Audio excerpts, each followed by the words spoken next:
Before we go into today's story, please take a moment to subscribe as it helps us create more content just for you. And now on African Safari Tales. The Chronomancer's Vow. For as long as he could remember, Nathaniel Harper had always been drawn to the mysteries of time.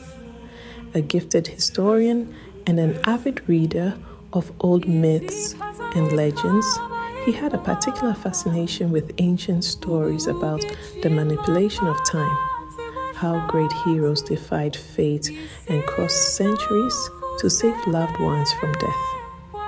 But what he never expected was to find himself at the heart of a story that seemed like something straight out of the past. It all began with Clara. Clara Bennett was a quiet artist, a woman whose passion for life and painting had always seemed to burn brighter than the world around her. Nathaniel met her at an art exhibition years ago, where her paintings of landscapes filled with twilight skies seemed to speak to his soul. They became fast friends, their bond growing over time until they both realized that what they shared was something far more than friendship. Clara had become his world and he was hers. They spent every moment together, dreaming about the future, traveling, creating memories. But fate, as it often does, had other plans. It was on a crisp autumn day, when the golden leaves of the trees outside shimmered like fire, that Nathaniel received a call that would change his life forever. Clara had been diagnosed with a rare, aggressive form of cancer. The doctors gave her a matter of months to live. Nathaniel's heart shattered.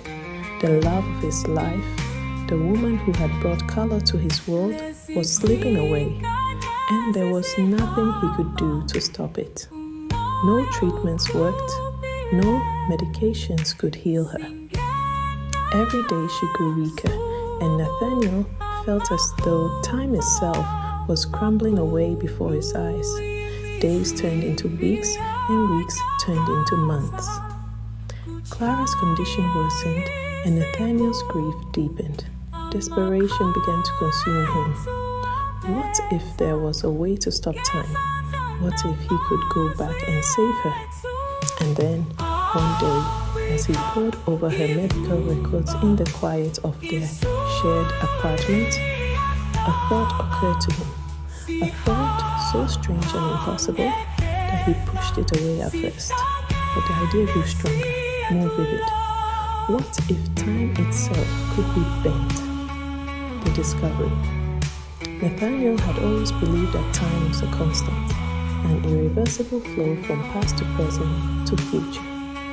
But over the years, he'd read old manuscripts and texts, many of them half forgotten by history, that spoke of an ancient, mythical device, the Chronomancer's Vow.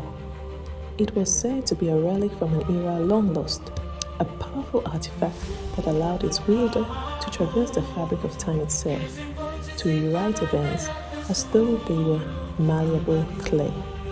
The legend described it as a ring, but not just any ring. A ring forged in the heart of a dying star, imbued with the power of the cosmos. If it truly existed, perhaps it could change everything. He had no evidence, no proof that it was real.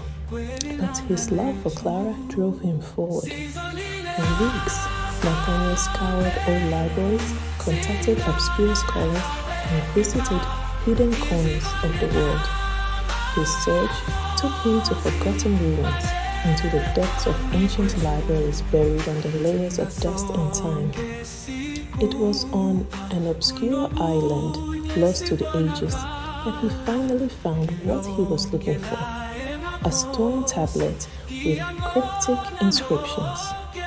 The tablet described the location of the Chronomancer's ring, hidden deep within a long-abandoned temple, guarded by traps and forgotten magic. It was a perilous journey, one that few had survived according to the story. But Nathaniel wasn't deterred. Time was his enemy, and he would do whatever it took. The journey through time. With no time to lose, Nathaniel began his journey, his heart consumed by the need to save Clara. He braved storms, crossed treacherous mountains, and traversed deadly deserts. But nothing could prepare him for the moment he stepped into the heart of the ancient temple, where the air itself seemed to hum with energy. The temple was dark and silent, its stone walls carved with images of gods and time itself. At the center of the temple stood a pedestal upon which lay the Chronomancer's ring. It was a simple thing, a silver band with intricate runes etched into its surface. Yet Nathaniel could feel the immense power it contained. With trembling hands, he reached out and took the ring, and in that instant, the world around him shifted.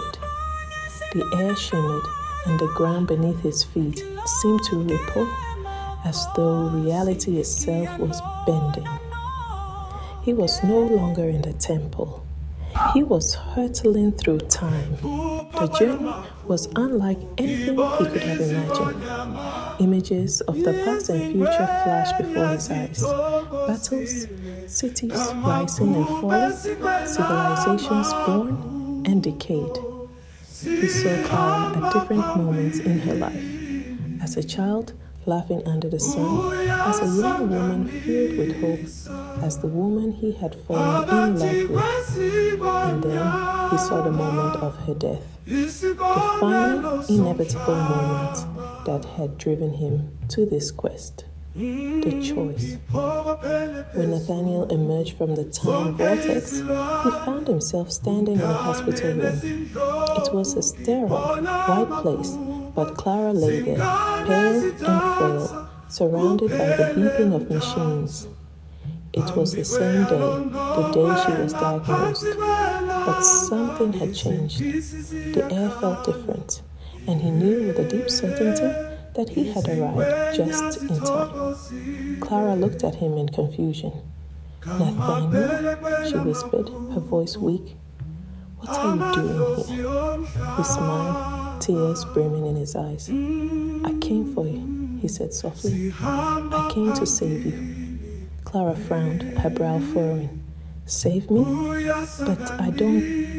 Before she could finish, Nathaniel pressed the ring into her hand. It glowed brightly, its power overwhelming. The room seemed to twist and contort as the ring's magic took hold.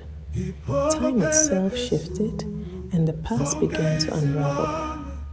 Clara's eyes widened as she felt herself being pulled through time, through memories she hadn't lived yet, to a place where everything was different. Nathaniel held her hand tightly, guiding her through the swirling vortex of time. But then, something shifted. The Chronomancer's ring was not a simple tool. It was an anchor, a tether to time itself. And the more Nathaniel tried to change the past, the more the fabric of reality itself seemed to resist. It was as if time knew it was being manipulated, and it fought back, dragging them through infinite moments, each one darker than the last.